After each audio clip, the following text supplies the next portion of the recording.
rig. He sent me this in the mail. This is an American flag, as you can see, with the documentation here. He says that it flew in my honor on March 21st in Kuwait, which is actually pretty cool because my grandfather was born on March 21st and served in the Army in the Korean War. So it was just actually kind of made my mom cry when I sent her this. That is very cool. So to everybody out there who is watching us from, any of these camps who's serving, thank you so much for your service, and it means a lot. Absolutely. Very cool. The tiny little nation of Kuwait in the Gulf state, or in the I'm sorry, in the Persian Gulf. It's pretty cool. Yeah, that's a long way from home. It's very cool to see they're watching. Absolutely. Thank you, guys. Happy Friday.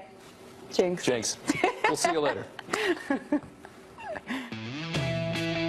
Fox News has now obtained a redacted version of the Comey memos that were just handed over to lawmakers. The president just tweeting, James Comey memos just out and show clearly that there was no collusion and no obstruction. The American people are getting a real taste of Mr. Comey, and they don't like him. 2 Florida deputies killed in cold blood while eating lunch. I'm going to let my men and women grieve, and then we're going to put that badge back on where it's supposed to be. The Inspector General at the Justice Department has sent a criminal referral over allegations that McCabe lied to internal investigators at the FBI. If you are going to indict people for lying to FBI agents, why are you not going to indict the number 2 person in the FBI for lying to other FBI agents? Deputy Attorney General Rod Rosenstein told the president on a visit to the White House that Mr. Trump is not a target of the Michael Cohen investigation. I'm undocumented.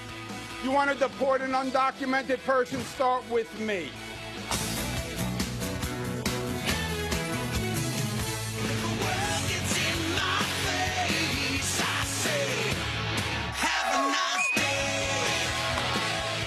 Congratulations to Hall of Famers Bon Jovi. We know they watch once in a while. And maybe they won't. No, they used to watch, right, Chief? Yeah, he said once it's like the Today Show, but they've been up all night drinking. That was before Ainsley joined. That's right. That's what John Bon Jovi said about it. Well, happy Friday, everyone. I know. We made it. You know what today is? April 20th. April 20th. Which means? It's 420 Day. Drug Day. Today is Weed Day. This is the day that marks, there are many stories about how pot became known as 420, but it presumed out in California on the 20th day of April at 4:20 in the afternoon, a bunch of guys lit up, and that's when it became 420. Okay. You a little worried how much he knows about content? I mean, are we concerned about what's going on here? I just remember people in high school saying that some of the kids were going to skip school because it was 420. And we don't support that. No, we do not support that. And remember, if you light up, you might go to jail because it is a federal, it's against federal law. So if you are, turn yourself in.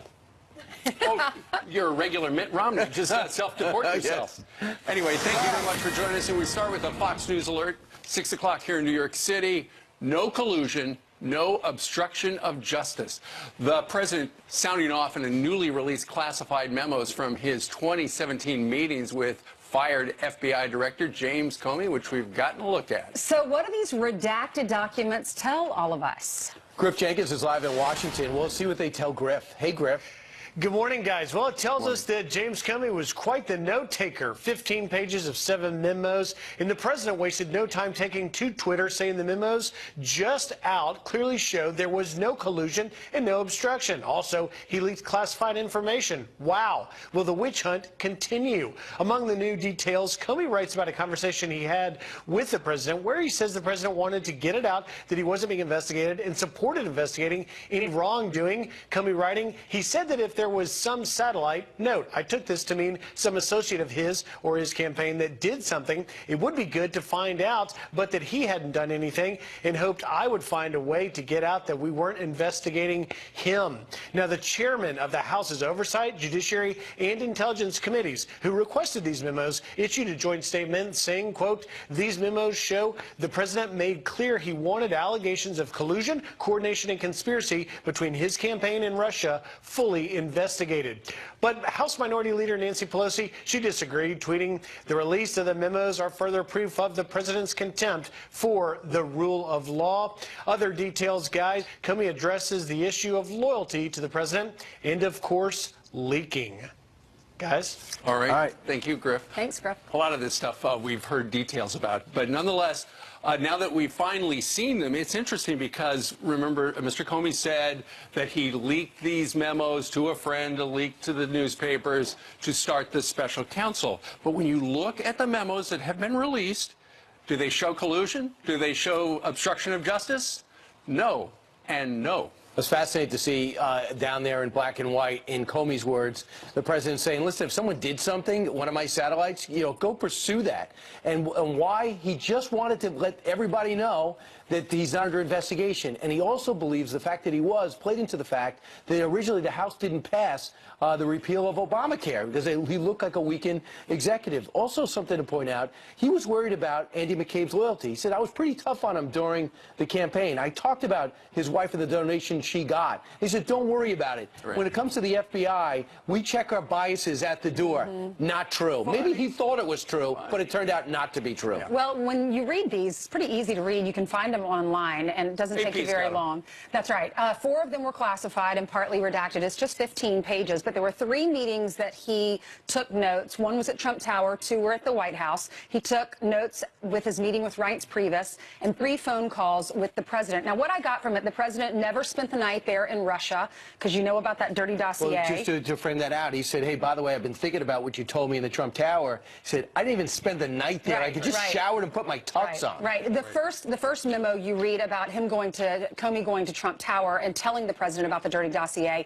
President said, oh, my word, my wife's going to hear about this. That doesn't look good. That never happened. There were no prostitutes. And then later, at another meeting, he tells Comey, he said, by the way, about that dossier you told me about, my people reminded me, we never even spent the night. We got on a plane immediately after the pageant and came home. So ultimately, Donald Trump was told by Comey, you're not under investigation. We're not looking into you. And he said, can you tell people that? Can you tell the public? He said no. One of the other things, and this is so ironic now that we've seen that he did release these various memos to his pal that leaked them. He said this in the memo, Mr. Comey did. I explained that he could count on me to always tell him the truth. I said, I don't do sneaky things. I don't leak. I don't do weasel moves. Wait, did you say I don't leak? That's right. He told the president I don't leak? Just before he got What did he tell George Stephanopoulos? Yeah, good question. That he leaked. What did he say to Jake Tapper last night about these classified memos? Listen. I know when I created some of them they were classified, but I don't know how many of that group. You say you did this, you testified that you did this to try to force the creation of a special counsel. Why? Why would a special counsel be needed? Why would the Department of Justice and FBI not be able to continue to do the job? Because I thought that the department, as currently supervised, would not be aggressive enough to go serve process to get the tapes. Because Jeff Sessions is too weak. Well, he had recused himself. And so Rod Rosenstein was a new deputy attorney general who I didn't have confidence in given what I'd seen around my firing. And so I thought something has to be done, because there were lots of discussions in public then about appointing a special prosecutor. And Jake Tapper also looked in, pressed him a little bit and said, you just said in an earlier interview, I think with George Stephanopoulos, about the president possibly the Russians having something on him. Why would you say that's possible? He goes, well, it's possible. Is it likely? He's like, no. But I thought it would be good if I said it's possible. Well, why do you think it's possible? Well, that's one of those weasel, out there. That's one of those weasel words. So anyway, we're going to be talking about this all morning long. Also, the IG at the Department of Justice has sent a criminal referral to the the U.S. Attorney in Washington, D.C. to see whether or not they want to prosecute Andrew McCabe for breaking all the rules and maybe a bunch of laws. That is pretty serious. How embarrassing is that for James Comey to come out holier than thou and talk about how the FBI doesn't do any of this, doesn't have any biases, they don't leak, they check that at the door. When you have Peter Strzok, he was finally asked about Peter Strzok yesterday, and you have Andy McCabe proving they have biases, maybe colluding together to try to upend Donald Trump. How about the fact that the prior head of the FBI is now writing a book about this and going on every network to talk about what's happening inside the FBI in certain investigations? Andy McCabe has a book deal, too, now. Oh, that's good. By the way, Andy McCabe is invited to come on the show, and Mr. Comey, if you're watching, you are invited to come on the couch anytime. All right. In the meantime, it's a Fox News Alert, and we take you now to Florida. It was a deadly ambush. There were 2 Florida sheriff's deputies that were sitting in a Chinese restaurant. They were ambushed. They were gunned down in broad daylight through that restaurant window. Yeah, it's in Trenton, Florida. It's about 2 hours north of Tampa. They had gone into the Ace China restaurant, and for some reason, a shooter walked up the building, fired through the window, and killed those two men, Sergeant Noel Ramirez and Deputy Taylor Lindsay. The police responded, and when they got to the restaurant, they found the shooter dead outside. They have not released why he died. There is no apparent motive. You don't become a cop to become rich. You do it because you want to give back and protect. And suddenly that message is not getting through. They are becoming more targets than being saluted throughout society. And that point did not elude Gilchrist County Sheriff Bobby Schultz. I knew both of them personally. And I can sit here in front of all of you and tell you that I loved them. What do you expect happens when you demonize law enforcement? The only thing these men were guilty of was wanting to protect you and me. The Attorney General down in Florida, Pam Bondi, she tweeted about it last night, and so did the president, just saying his thoughts and prayers with those families. You know, they put on their uniforms, they go out, they say goodbye to their loved ones, and unfortunately, in this case, those men never came home last night. They were very young. One was 30 and one was 25. And one was father of two. Yeah. In the year 2018, and we're just up to the 20th day of April, 22 men and women of law enforcement had been killed by non-accidental gunfire in the United States of America. We're coming up to the 2017 totals already, and we're just in April. All right, 10 minutes after the top of the hour. Jillian, there's so much news going on today. Yeah, there's a lot of news. Good morning to you guys, to you at home as well. Let's get right to a Fox News alert. The grandmother accused of murder is now behind bars. Police arresting Lois Reese in Texas, miles from the U.S.-Mexico border, ending a nationwide manhunt. She's been on the run since March, accused of killing her husband in Minnesota and then a woman in Florida to steal her identity. She was captured at a restaurant in Texas after someone spotted her car and called police. Also breaking right now, North and South Korea setting up a telephone hotline between the leaders ahead of a meeting next Friday. Kim Jong-un and South Korean President Moon Jae-in are preparing for a historical summit on the border that separated their countries for over 6 decades. They're expected to discuss the denuclearization of Pyongyang. A separate meeting between Kim and President Trump is anticipated for May or early June. Secretary of State nominee Mike Pompeo now has the backing of at least one Democrat. North Dakota Senator Heidi Heitkamp committing to voting in favor of the former CIA director. She's facing a tough re-election campaign in a state President Trump won by double digits. The Senate Foreign Relations Committee will vote on supporting Pompeo Monday. A final confirmation vote is expected soon. Graduates at the U.S. Naval Academy are getting a farewell address from the Commander-in-Chief. Hip, hip. President Trump saying it's his great honor and pleasure to give this year's commencement speech. The graduation is on May 25th in Annapolis, Maryland. Pretty cool. Fantastic. I love it when they throw the hats. I know. It's great. Beautiful. Do they get him back? They get a hat back. They get a, yeah. They do put their names in them. It's not guaranteed that you're going to get yours back, Brian. I did not know. I was there once, and it was crazy. All right, 12 minutes now after the hour. Governor Andrew Cuomo was born in New York, raised in New York, but he must have forgotten that. I'm undocumented. You want to deport an undocumented person? Start with me, because I'm an undocumented person. No, you're not. I'm sorry. We give him a breathalyzer. Diamond and Silk here to react. Don't know exactly what he was talking about. And more in the big story out of Washington. President Trump says no collusion after James Comey's memos have been released. Former federal prosecutor Andy McCarthy analyzes. He's up next. This is a Fox News alert. President Trump has sounded off on those newly released Comey memos. The president tweeting, quote, James Comey memos just out and show clearly that there was no collusion and no obstruction. Also, he leaked classified information. Wow. Will the witch hunt continue? Question mark. Here to weigh in is former assistant U.S. attorney for the Southern District of New York, Andrew McCarthy. Joins us via Skype. Andy, good morning to you. Morning, Steve. Okay, so I'm puzzled. I thought Comey leaked those memos to his friend so that would start the special prosecutor or the special counsel, but there's nothing in there that proves collusion or any sort of obstruction of justice.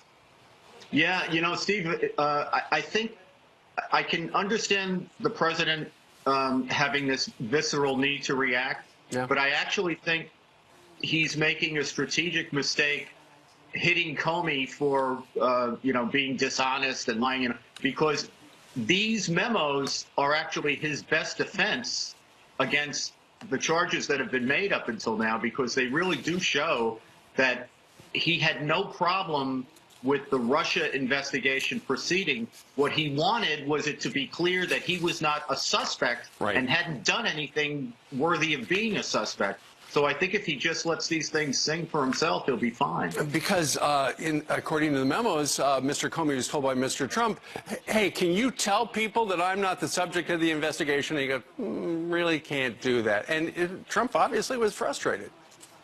Yeah, he was frustrated, and I think the country should be frustrated as well. And I say this as a law enforcement person, because I'll always think of myself that way, who's had to learn over time that, sometimes there's more important things than your little case or your little prosecution. Sure. The job of being president of the United States is the most important job that we have in this government. And I don't think anyone should have a problem with the idea that the president can be investigated. The president's not above the law, as long as you have strong evidence that the president has done something corrupt. But if you don't, then you shouldn't have a special counsel investigation, and you shouldn't make the president govern under a cloud. And that's what's gone on for a year and a half. Absolutely. And yesterday it was revealed that apparently Rod Rosenstein told the president when he was in the Oval Office last week that he was not the subject of the investigation, any investigation. Meanwhile, the Department of Justice Inspector General has handed over to the U.S. Attorney in Washington, D.C., his report and suggests a criminal referral for Andy McCabe, because Andy McCabe broke a bunch of rules and maybe some laws when he was the deputy at the FBI. What do you think about that? Well, it looks to me like a very strong false statements case. It looks like Inspector General Michael Horowitz has done a very comprehensive job interviewing the witnesses and going through all of McCabe's assertions and, showing basically how he first denied it and then basically changed his version of events. It looks like a very strong case to me. Well, since it's a strong case, does that mean they will prosecute him? I think it's likely. It's not my place, I guess, to give President Trump advice, but I really wish he would stop tweeting about the case, because it looks very strong. And what he's doing is giving McCabe probably the only defense McCabe will have, which is to claim that his prosecution is political and it's being driven by the president.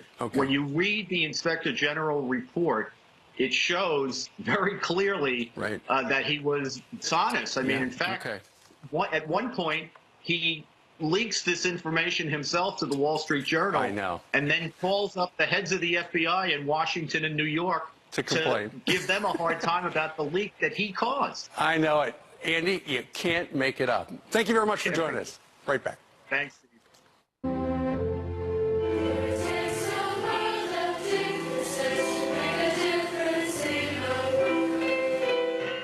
Well, the Houston Children's Choir among hundreds celebrating the life of former First Lady Barbara Bush. Her hometown filling the city square ahead of today's public viewing and memorial service. Adam Housley is live outside St. Martin's Episcopal Church over in Houston as American leaders prepare to say their final goodbyes. Adam? Yeah, Brian, that public viewing begins here in about 6.5 hours. People will be gathering at a church nearby and then bussed over here. They've already got everything ready to go in the sense of the channels that people will walk through to go up and pay their respects to the former First Lady. It really has been a couple of days of celebration here in Houston. In fact, last night at City Hall, quite the celebration for those who wanted to pay their respects and really celebrate the life. They had the Children's Choir from here in Houston. They had a number of speakers and people giving their remembrances of the former First Lady. Just a beautiful sight as the sun was setting here in downtown Houston. In fact, we had a chance to hear from the mayor of Houston, who said some really cool remarks about the former First Lady. Take a listen. Barbara Bush was a strong Texas woman, the yellow rose of Texas. Barbara Bush knew that if you give a child the gift of learning how to read, it is a gift that keeps on giving. A gift that keeps on giving. And here's a look this morning as I was driving in to the location here of the City Hall. Lit up in blue, her favorite color, the American flag, a massive American flag draped out the front. Just a really beautiful sight this morning. Very calm, very serene as you drive through downtown Houston to come out here to the location of St. Martin's Episcopal Church. Now, once again, she will lie in her repose here beginning at noon local time. The services will be tomorrow, and then she will be laid to rest at the Bush Library and College Station. That'll be tomorrow afternoon. So the next couple of days, there'll be lots of celebrations here of the life of the former First Lady, and it really begins today as people have a chance to give their respects, Brian. All right, thanks a lot, Adam. Appreciate it. We'll get to the latest updates for you throughout the show. Meanwhile, let's go downstairs to Ainsley. Ainsley. Thanks so much, Brian. We will stay in the state of Texas, where a harrowing scene was caught on police dash cam footage. Police officer Travis Heiser was approaching the scene of that house right there. A vehicle had crashed into it when the house suddenly exploded, hurling shrapnel at the officer. The massive fireball was the result of an SUV clipping that home's gas meter and sparking the gas. This comes as we find out the driver. There's his picture. He's 35 years old, Alejandro Enrique Castro. He was in the country illegally with a former conviction. Joining us now is the brave officer from that video, Officer Travis Heiser. Officer, thanks for being with us. Morning. How are you? Good morning. I'm glad to talk to you this morning. That looked very scary, just jaw-dropping when you watch it. What happened that day? Got a call Saturday afternoon about a major accident. Car had crashed into a house. Another officer and I headed that way. He made scene. He turned on Myrtle, and I stayed on Redbud on the north side of the house. Got out. My thinking was that I was going to go up to the window that you could see by the vehicle, try and knock it out and get the resident out through that window. Ended up seeing the driver standing out there in the front yard on his phone. Thought that he might be trying to flee the scene, so I started making my way towards him. And as I got up there in the yard, I heard a real loud hissing sound. Thought maybe it was one of the tires going down, and then the house just exploded. Wow. The couple who lives in the house and their adult son were inside. How are they doing? As far as I've heard, everyone's supposed to make complete recoveries. She had some pretty extensive burns, as did the husband. The son happened to be on the other side of the house, so he just had some minor injuries, and I believe was released that day from the hospital. Wow. How about you? I think you told our producers you were hit with some shrapnel. Yeah, I was able to cover up my head and kind of turn to the side as the explosion happened. You can see kind of the corner of the house come out, and it skipped across my back as it was on fire. Just had a headache and my ears were ringing. How about this guy? I understand he entered the country illegally in 2001. He was convicted of driving while intoxicated in 2003 in Fort Worth, and he does remain in ICE custody. What else do you know about him? Honestly, I don't know any more than that. My whole job on that scene was preservation of life. I didn't have anything to do with the investigation. The only contact that I had with him was after the house exploded. He was laying in the front yard. I ran over to him to make sure that he was okay and pull him away from that house because it was on fire. Do you have any information of why he wasn't deported earlier? No, ma'am, I don't. So do you deal with a lot of this, a lot of illegal immigrants, criminals in the state of Texas? I assume you would because of being on the border. I would say that we probably deal with it just the same as any other state that has that close proximity to Mexico. What was this guy intoxicated when he was driving that SUV? From what I've read from the investigation, he passed all his SFSTs on the scene. Didn't show any signs of intoxication. A breathalyzer and walking the line and field sobriety test. Yeah. Yeah. All right. Well, Officer Heiser, thank you so much for serving our country and what you do. We remember you. Yes, ma'am. Thank you very much. Thank you. We say prayers for you. Be safe. Governor Andrew Cuomo was born and raised in New York, but don't tell him that. Listen to this. I'm undocumented. You want to deport an undocumented person? Start with me, because I'm an undocumented person. Diamond and Silk are here to react to that. Hey, ladies, they're coming up next. And on 420, Senator Chuck Schumer is celebrating Pot Day with a plan to make pot smokers even happier. Sitting downtown in a railway station, one toe over the line. Who do you love?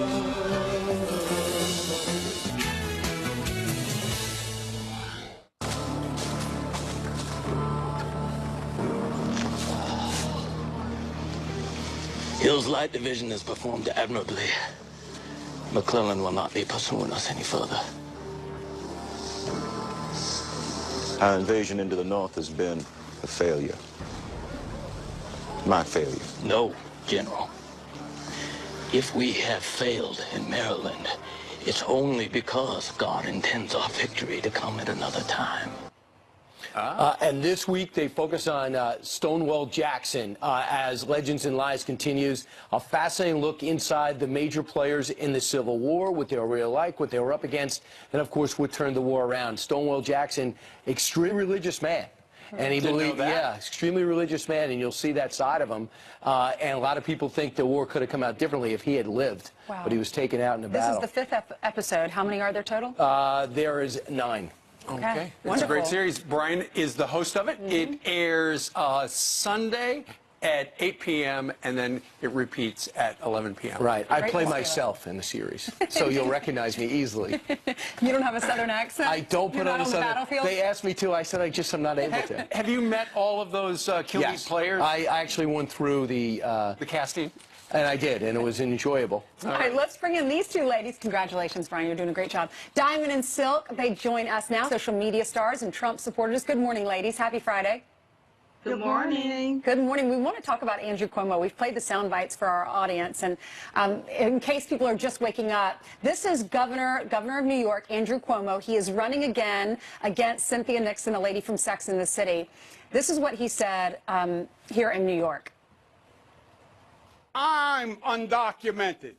You want to deport an undocumented person? Start with me, because I'm an undocumented person. Brian said, no, you're not. What's your reaction, ladies?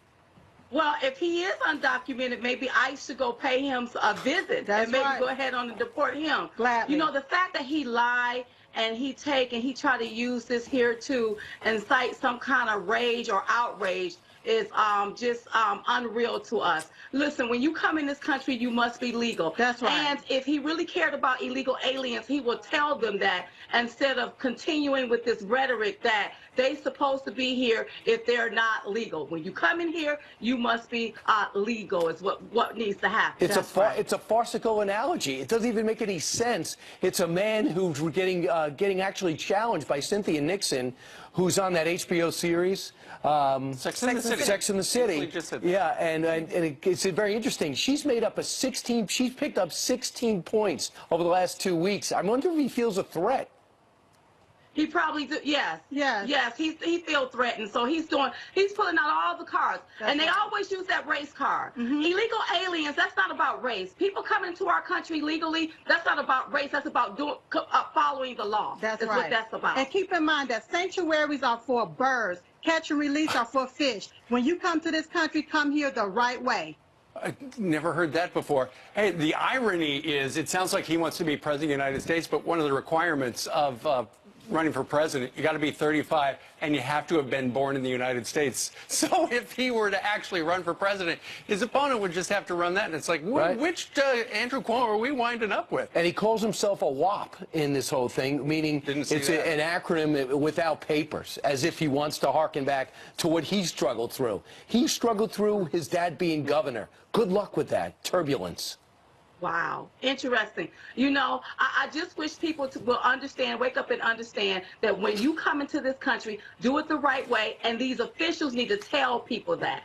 All right. Meanwhile, you guys, I know in the last couple of weeks, your ears have been burning because a bunch of congressmen mentioned you and your troubles with Facebook. I know you're being called up to Capitol Hill. You're actually going to testify, I think, on April the 26th. Now, will you explain for everybody? Facebook said we contacted Diamond and Silk to try to resolve the problem because you were deemed unsafe for the community. And then you said, man, we haven't heard from them. What happened exactly? What happened was Facebook put out this here a lie that said that they was in direct communication with us as if they had spoken to us, I guess, by telephone. That was not true. That's right. What happened was Facebook reached out to us via Twitter, not even their platform, Twitter, to let us know that they had been trying to get in contact with us. We reached back out to Facebook from the email they sent on April the 5th, deeming us unsafe to the community. But here's the deal. We don't appreciate the smoke and mirrors that they did to us last week, making it look like this was a hoax, deeming us, having people question our integrity. Censorship is not a hoax. It is real. That's right. And we are looking forward to presenting our evidence to the Judiciary Committee on next week. Will they separate you or let you testify together? I hope they let us do it together. Yeah. Right. And Send it to both of us together. And you're going to be talking about allegations of conservative bias online, and Facebook's going to be there, Twitter, your pals at Twitter are going to be there, and Google, which, you know, you say tilts way to the left, and, you know, when I do Google searches, I see the same things from time to time. Well, we look forward to presenting it all. We are being censored on these platforms. Yes. People need to know about it. This is not a hoax. This is real. Not just our voices, but other conservative voices. We've gotten hundreds of emails and complaints about how people are being censored, and we got to bring it to light. And if you go to the side of our Facebook page, you will see a lot of the different complaints that's going on. How many followers do you guys have on all your social media together?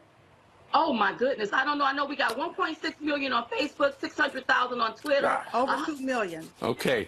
Diamond and Silk, go to Washington, April 26th. Ladies, Sounds good like luck a to movie. you. Yeah. All right. Thanks, ladies. Hey, let's go over to Jillian Mealy, who was standing by. That's all right. Good morning to you guys. Happy Friday. We are following a number of stories today, so let's get you caught up on this. Police now issuing an alert and pleading for help in finding a missing Navy sailor. 24-year-old Jacob Tyler was last seen leaving his Connecticut home on a motorcycle early Tuesday morning. He was stationed aboard the USS North Dakota, a Navy submarine in New London, Connecticut. The Navy is working with its Criminal Investigation Unit and local police in the search. The engine that exploded and killed a woman on a Southwest plane is not the only engine model with problems. The FAA no longer allowing certain Rolls-Royce engines to power long-haul over-water flights after they were shown to develop cracks. This as new video shows flight attendants trying to calm passengers during a Southwest emergency landing. Everybody breathe, relax. Everybody breathe, relax. Everybody breathe, we're almost landing. Passengers on that flight will get a $5,000 check from Southwest.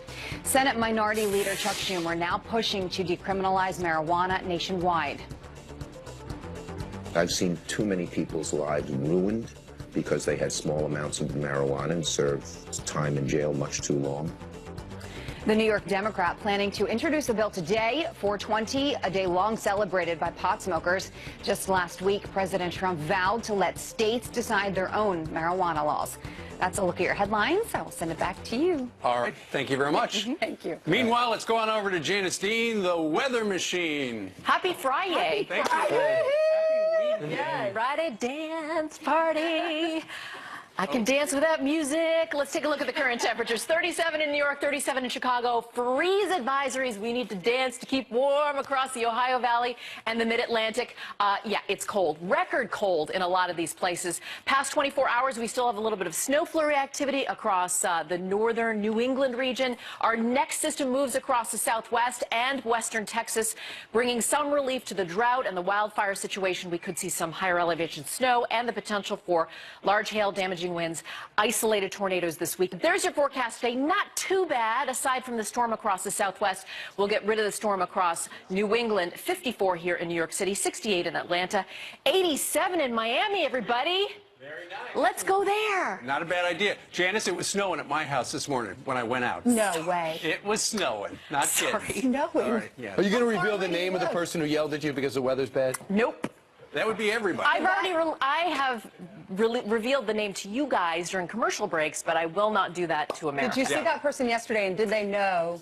They didn't know I did see them yesterday, but they still looked grumpy. We will not reveal the name because just like James Comey, we are not leakers. Right. Yeah, We're going to call a professor at NYU, and he's going to leak it. Thank you. If you didn't know that, Janice was walking in the hallways at Fox, and someone came up to her and said, "I hate this weather." And she said, "Oh, well, good morning The person to you was too." right. The weather was hateable. How about good morning? How about if people write in and get it, can we confirm it?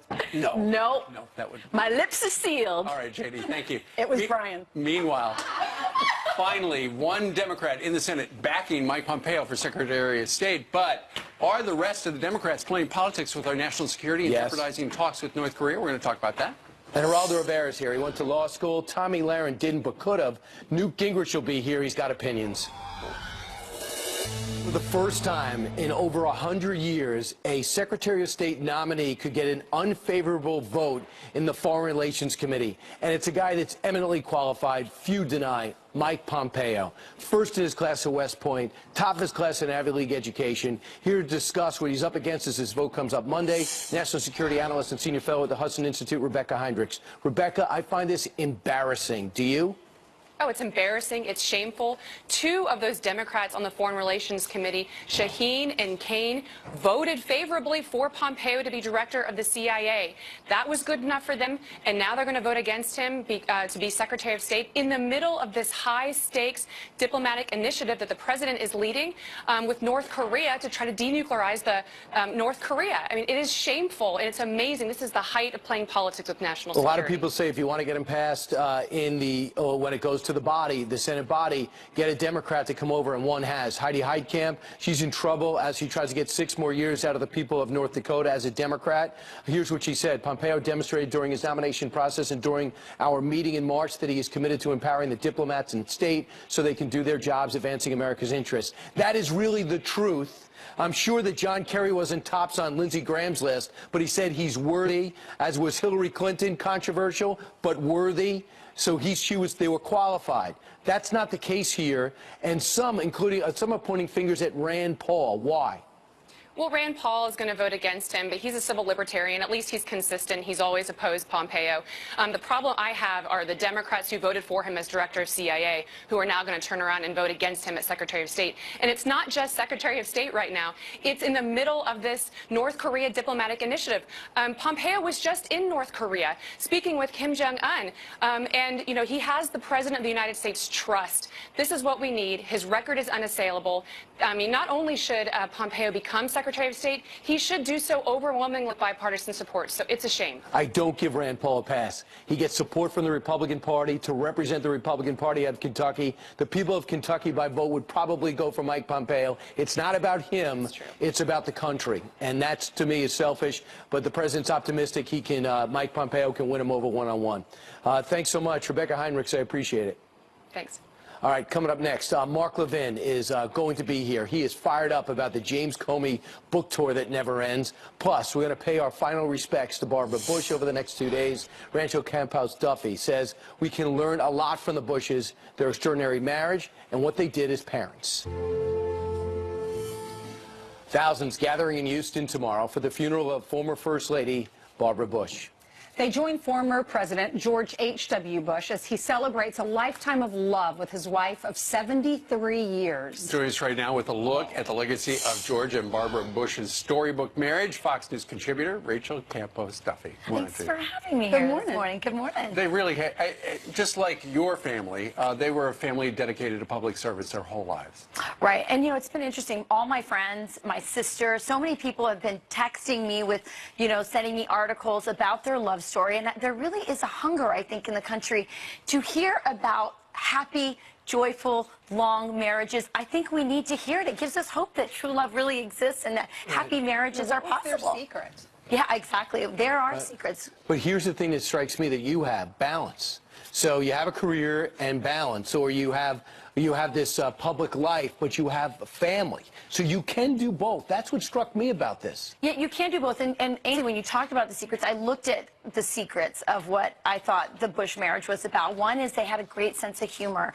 The other was prayer. They talked about how every night they prayed together. Out loud. Out loud. The other thing they did is they were very vocal about sharing their love with each other. They shared their love stories with their children. They shared their love letters with America. They talked about their love. And they said even that they argued at night, like who loved each other more. And that was beautiful. But also, you know, she's famous for saying what happens in your house is more important than what happens in the White House. And it's really a very profound, it sounds like a catchphrase for a politician, but it's not. It's very profound. It really talks about the primacy of marriage, which is the foundation of a really strong family. And boy, do we need strong families. I mean, how many problems in our country would be solved if we had strong marriages that lead to strong families. You mentioned love letters. We shared a couple of days ago one that was shared recently by the George Herbert Walker Bush Library. He is writing to her in 1943, and he writes, "I love you, precious, with all my heart, and to know that you love me means my life. How often I have thought about the immeasurable joy that will be ours someday." And that was way back in 1943. Right, and we need to hear these letters. We need to hear about this love story because today we have 40% divorce rates. A lot of kids aren't seeing that example even in pop culture. We live in a hookup culture, a meaningless hookup culture. And Who writes letters? Who's going to say, oh, look, here's a love text from 2018. And you delete it so they don't You get can't take a picture of a text. The point is they're expressing their love. They're not hiding it. They're sharing it with our country. They shared it with their kids. They're giving people hope that really true love exists, that marriage can be happy and joyful to the very end. They said they held hands. I till just the feel very so end. bad for President Bush because it's going to be so tough these next few days, especially from here on He in. did say, don't feel bad for us. You know, he said, worry about something else because we had a great life together. He's so grateful and thankful for the life he had with her. And boy, our country really needs to see. And she said she wasn't scared to die, that she knew God and the power she knew of she was prayer, going to heaven. power of faith. All right. Power of faith. Rachel, thank you very much. Thank you. Rachel. All right. Coming up on our Friday telecast, Geraldo Rivera is going to join us because it is Friday. Tommy Lahren, Newt Gingrich, and Steve Hilton all coming up live. Plus, one high school is celebrating signing day. Those students right there signing up for work instead of college, and they're going to join us live.